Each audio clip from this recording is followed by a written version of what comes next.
Hello friends, welcome to my YouTube channel online learning website.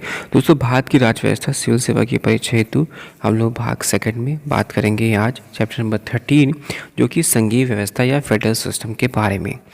राजनीतिक शास्त्रियों ने राष्ट्रीय सरकार एवं क्षेत्रीय सरकार के संबंधों की प्रगति के आधार पर सरकार को दो भागों एकल व संघीय में वर्गीकृत किया। परिभाषा के अनुसार एकल या एकात्मक सरकार वह है जिसमें समस्त शक्तियों एवं कार्य केंद्रीय सरकार और क्षेत्रीय सरकार में निहित होती है। दूसरी ओर संघीय सरकार वह है जिसमें शक्तियां संविधान द्वारा केंद्र सरकार एवं क्षेत्रीय सरकार में विभाजित होती है। दोनों अपने अधिकार क्षेत्रों का प्रयोग स्वतंत्रतापूर्वक करते हैं। ब्रिटेन, फ्रांस, जापान, चीन, इटली, बेल्जियम, नॉर्वे, स्वीडन,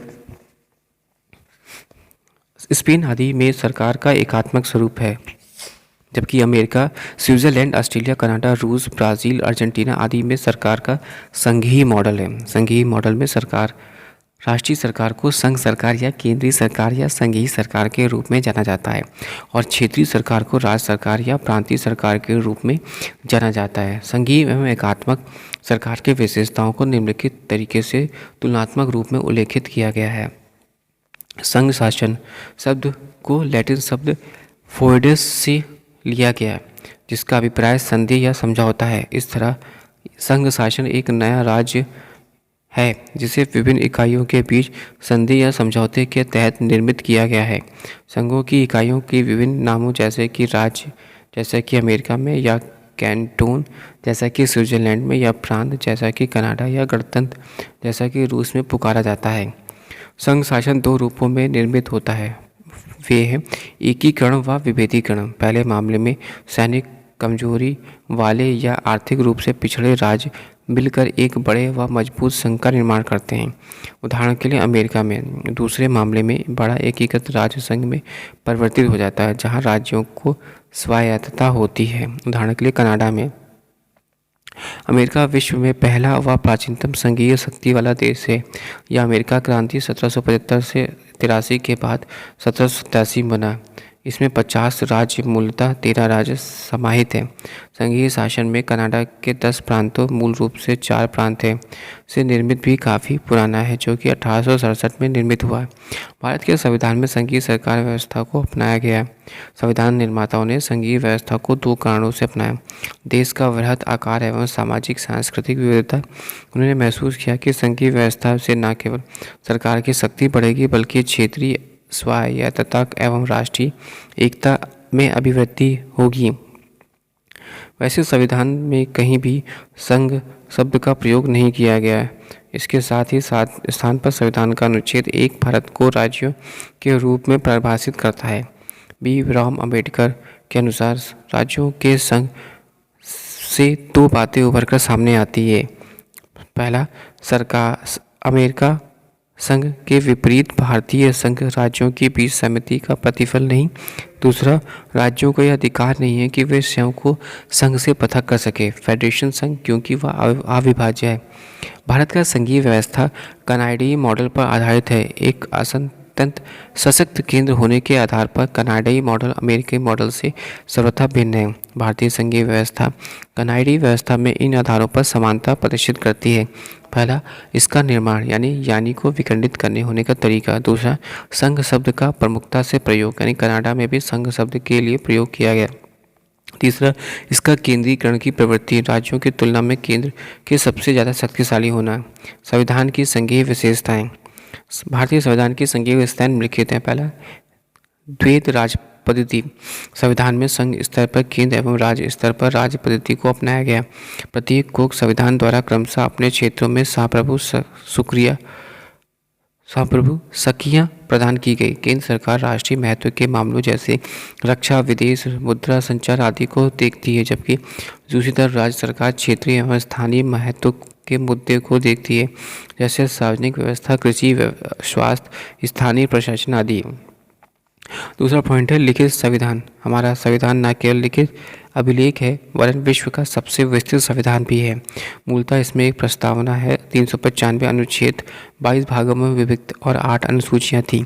वर्तमान समय 2016 में इसमें 450 अनुच्छेद यानी 24 भागों में विभक्त और 12 अनुसूचियाँ हैं।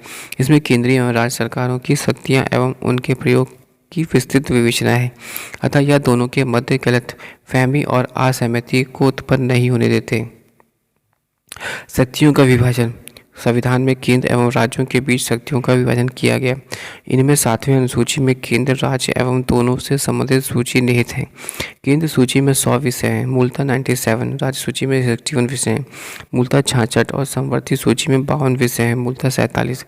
समवर्ती सूची के विषयों पर केंद्र एवं राज्य दोनों कानून बना सकते हैं। टकराव की स्थिति में केंद्र की विविध विधि प्रभावी होगी। शेषीय विषय अर्थात जो कि किसी भी सूची में नहीं है, केंद्र को दिए गए। संविधान की सर्वोच्चता। संविधान सर्वोच्च है। केंद्र या राज्य सरकार द्वारा प्रभावी कानूनों के विषय में इसकी व्यवस्था सुनिश्चित होनी चाहिए, अन्यथा इन्हें उच्चतम न्यायालय या उच्च न्यायालय में न्यायिक समीक्षा के तहत अवैध घोषित किया जा सकता है। इस तरह सरकार के घटकों विधायिका, कार्यकारी एवं न्यायिक को दोनों स्तरों पर संविधान द्वारा विविध क्षेत्र के अंतर्गत कार्य करना चाहिए। 5वां पॉइंट, कठोर संविधान। संविधान द्वारा शक्तियों का विभाजन एवं संविधान की सर्वोच्चता तभी बनाए रखी जा सकती है जब संविधान में संशोधन की प्रक्रिया कठोर हो। यद्यपि संविधान में संशोधन इस सीमा तक कठोर है जिससे कि वे प्रावधान जो संघीय संरचना यानी यथा केंद्र व राज्य संबंध एवं न्यायिक संगठन से संबंधित मात्र केंद्र एवं राज्य सरकारों की समान संस्तुति से संशोधित किए जा सकते हैं। इन प्रावधानों के संशोधन हेतु संसद के विशेष बहुमत एवं संबंधित राज्यों में से आधे से अधिक स्वीकृत अनिवार्य होती है। 6वां पॉइंट, स्वतंत्र न्यायपालिका। संविधान ने 2 कारणों से उच्चतम न्यायालय के नेतृत्व में स्वतंत्र न्यायपालिका का गठन किया। एक, अपनी न्यायिक समीक्षा के अधिकार का प्रयोग कर संविधान की सर्वोच्चता को स्थापित करना और दूसरा, केंद्र एवं राज्य के बीच विवाद से निपटारे के लिए। संविधान में विभिन्न तरीकों से न्यायपालिका को स्वतंत्र बनाया, जैसे न्यायाधीशों के कार्यकाल की सुरक्षा, निश्चित सेवा शर्तें आदि। 7वां पॉइंट है द्विसदनीय। संविधान ने द्विसदनीय विधायिका की स्थापना की। उच्च सदन राज्यसभा और निम्न सदन लोकसभा। राज्यसभा भारत के राज्यों का प्रतिनिधित्व करती है जबकि लोकसभा भारत के लोगों को पूर्ण रूप से का राज्यसभा यानी यद्यपि कम शक्तिशाली है, केंद्र के अनावश्यक हस्तक्षेप से राज्यों के हितों की रक्षा करती है। संविधान की एकात्मक विशेषताएं। उपरोक्त संघीय ढांचे के अलावा भारतीय संविधान की निम्नलिखित एकात्मक या गैर संघीय विशेषताएं भी हैं जो इस प्रकार है। पहला, सशक्त केंद्र। शक्तियों का विभाजन केंद्र के पक्ष में है जो एक संघीय दृष्टिकोण के काफ़ी विरुद्ध है। प्रथमता, केंद्रीय सूची में राज्य के मुकाबले ज़्यादा विषय हैं। दूसरा, केंद्रीय सूची में ज़्यादा महत्वपूर्ण विषय शामिल हैं।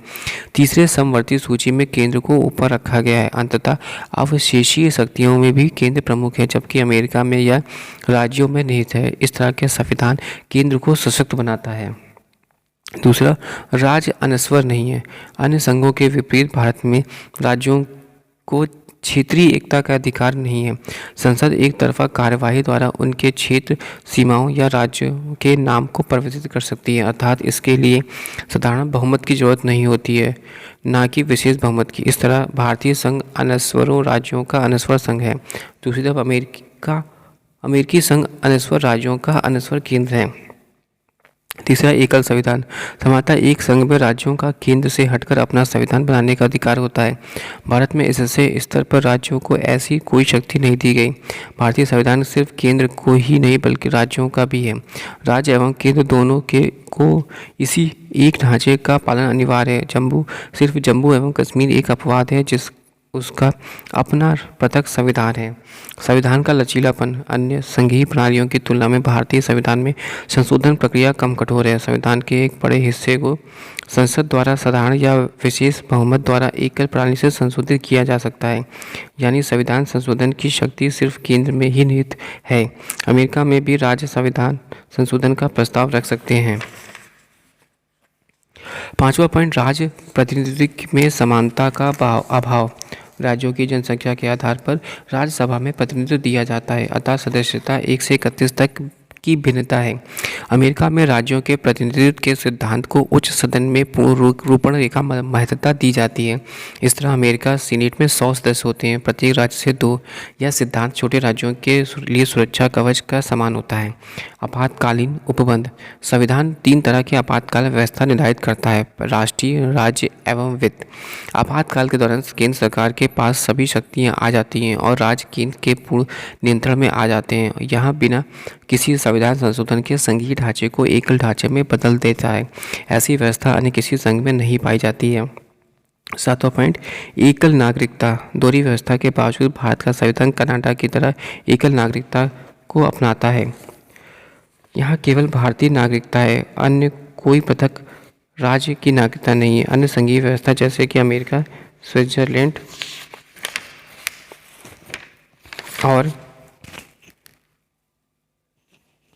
स्विट्जरलैंड एवं ऑस्ट्रेलिया में दोहरी राष्ट्रीय एवं राज्य नागरिकता का प्रावधान। 8वां पॉइंट, एकीकृत न्यायपालिका। भारतीय संविधान द्वारा सबसे ऊपर उच्चतम न्यायालय के साथ एकात्मक न्यायपालिका की स्थापना की गई है और इसके अधीन राज्य उच्च न्यायालय होते हैं। न्यायालयों में की एकल व्यवस्था केंद्र एवं राज्य दोनों पर लागू होती है। दूसरी ओर अमेरिका में न्यायालयों की दोहरी व्यवस्था है।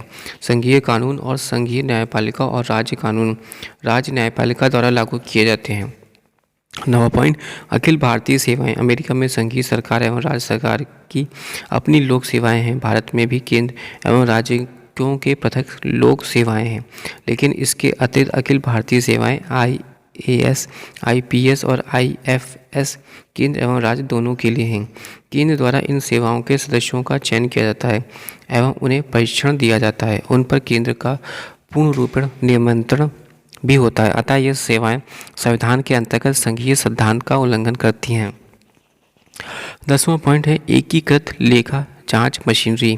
भारत का नियंत्रक एवं लेखा महापरीक्षक न केवल केंद्र का बल्कि राज्यों के खातों का भी जांच करता है, लेकिन उसकी नियुक्ति एवं बर्खास्तगी बिना राज्यों की सलाह के राष्ट्रपति द्वारा होती है। इस तरह यह व्यवस्था राज्यों के वित्तीय स्वायत्तता पर अंकुश लगाती है। इसके विपरीत अमेरिका के नियंत्रक एवं लेखा महापरीक्षक की राज्यों की लेखाओं के संबंध में कोई भूमिका नहीं होती है। 11वां पॉइंट, राज्य सूची पर संसद का प्राधिकार। इस सूची के विषयों पर राज्यों को काफ़ी अधिकार दिए जाने के बावजूद केंद्र की सूची के विषयों पर अंतिम अधिकार बना रहता है। संसद को यह अधिकार प्राप्त है कि वह राज्य सूची में राष्ट्रीय महत्व को प्रभावित करने वाले विषयों पर राज्यसभा द्वारा पारित होने पर विधान बना सकती है। इसका तात्पर्य यह है कि बिना संविधान संशोधन के संसद की विधायिका संबंधी शक्ति को बढ़ाया जा सकता है। उल्लेखनीय है कि ऐसा तब भी किया जा सकता है जब किसी प्रकार की आपातकालीन व्यवस्था ना हो। 12 पॉइंट, राज्यपाल की नियुक्ति। राज्यपाल राज्य प्रमुख होता है जिसकी नियुक्ति राष्ट्रपति के द्वारा की जाती है। वह केंद्र के एजेंट के रूप में भी कार्य करता है। राज्यपाल के माध्यम से केंद्र राज्य पर नियंत्रण करता है। इसके विपरीत अमेरिका में राज्य प्रमुख निर्वाचित होते हैं। इस संदर्भ में भारत में कनाडाई प्रणाली को अपनाया।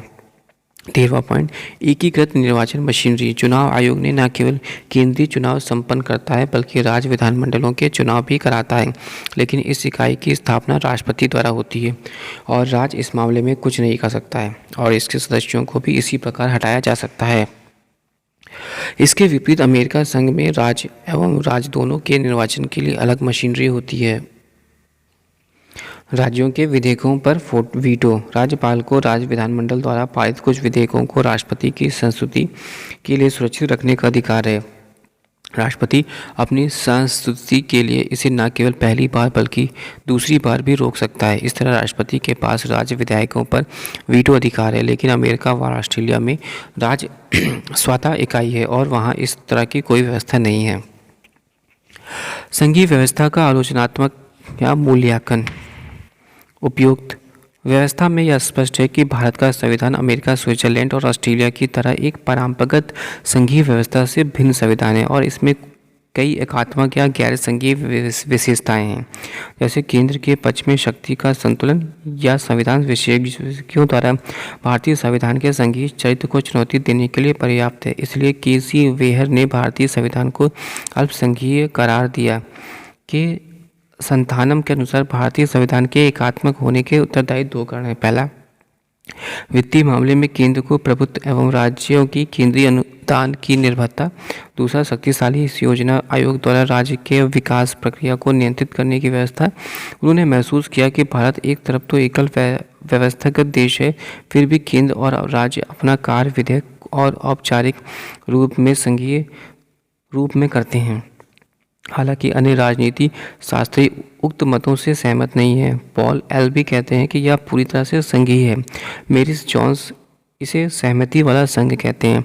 आइवर जोनिस कहते हैं कि यह एक मजबूत केंद्र वाला संघ है। उन्होंने महसूस किया कि भारतीय संविधान मुख्यतः संघीय है, राष्ट्रीय एकता एवं तरक्की के लिए उन्हें अनोखे कवच के साथ। ग्रेनवेल ऑस्टिन कहते हैं कि यह सहकारी संघ व्यवस्था है।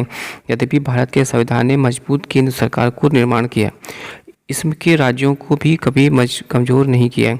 यह एक नए प्रकार का संघ है जो इसकी खास विशेषताओं को पूरा करता है। भारतीय संविधान की प्रगति पर संविधान सभा के डॉक्टर भीमराव अम्बेडकर महसूस करते हैं कि संविधान उतना ही संघीय संविधान है जितना दोहरी राज पद्धति। केंद्र राज्यों का संघ नहीं है जो कमजोर संबंधों से एकीकृत हो, न कि राज्य संघ की एजेंसियां हैं। संघ एवं राज्य दोनों को संविधान द्वारा बनाया गया है। दोनों की शक्तियां संविधान में ही निहित है। यद्यपि संविधान ने इसका संघीय स्वरूप नहीं दिया, तथापि यह समय और परिस्थिति के अनुसार एकात्मक और संघीय हो सकता है। केंद्रीकरण की आलोचना का जवाब देते हुए उन्होंने कहा कि एक गंभीर शिकायत यह आई है कि बहुत ज़्यादा केंद्रीकरण किया गया। यह स्पष्ट करना जरूरी है कि इसको गलत समझा गया। केंद्र एवं राज्य के संबंध के बारे में संबंधों के समय निर्देशित सिद्धांतों को ध्यान में रखा जाना चाहिए। संघीय का मूल सिद्धांत यह है कि केंद्र एवं राज्यों के बीच विभेद वाला कोई कानून बनाया ही नहीं गया जा सकता है। विधायी एवं कार्यपालिका में मामलों में केंद्र एवं राज्य समान है। यह देखना मुश्किल है कि संविधान कितना केंद्रमुखी है, इसलिए यह कहना अनुचित है कि राज्य केंद्रों के अधीन कार्य करते हैं। केंद्र अपनी इच्छा से इनकी सीमाओं को बदल नहीं सकते, ना ही न्यायिक क्षेत्र को। मुंबई मामले 1994 में उच्चतम न्यायालय ने व्यवस्था दी कि संविधान संघीय है और यह संघीय यह इसकी मूल विशेषता है। यह महसूस किया गया है कि संविधान की व्यवस्था के तहत राज्य की तुलना में केंद्र बड़ी शक्तियाँ निहित हैं। इसका मतलब यह नहीं है कि राज्य केंद्र पर ही निर्भर है। राज्यों को अपना संवैधानिक अस्तित्व है। यह केंद्र के उपग्रह या एजेंट नहीं है। अपने क्षेत्र में राज्य सर्वोच्च है। यह तथ्य कि आपातकाल के दौरान राज्य पर केंद्र अप्रभावी होगा संविधान के आवश्यक संघीय रूप में प्रभावित नहीं करता है। ये अपवाद है और अपवाद नियम नहीं है। यह कहना उचित होगा कि भारतीय संविधान में संघीय स्वरूप केवल एक प्रशासनिक सुविधा मात्र नहीं है, बल्कि एक नियम है। हमारी वास्तविकताओं की अपनी प्रक्रियाओं और मान्यताओं का परिमाण। वास्तव में भारत में संघीय व्यवस्था अग्लिखित दो संघर्षों के बीच सहमति का प्रतिनिधित्व करती है। पहला, समानता शक्तियों का विभाजन जिसके अंतर्गत राज्य स्वायत्त होते हैं और अपना कार्य करते हैं। दूसरा, राष्ट्रीय एकता की आवश्यकता है एवं विशेष परिस्थितियों के तहत एक मजबूत संघीय सरकार। भारतीय राज पद्धति के निम्नलिखित कार्य संघीय व्यवस्था के घोतक हैं। पहला पॉइंट, राज्यों के बीच क्षेत्रीय विवाद, उदाहरण के लिए महाराष्ट्र एवं कर्नाटक के बीच बेलगाम मसले पर।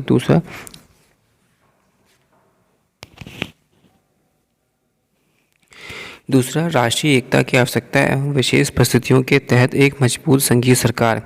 भारतीय राज पद्धति के निम्नलिखित कार्य संघीय व्यवस्था के घोतक हैं। पहला, राज्यों के बीच क्षेत्रीय विवाद, उदाहरण के लिए महाराष्ट्र एवं कर्नाटक के बीच बेलगाम मसले।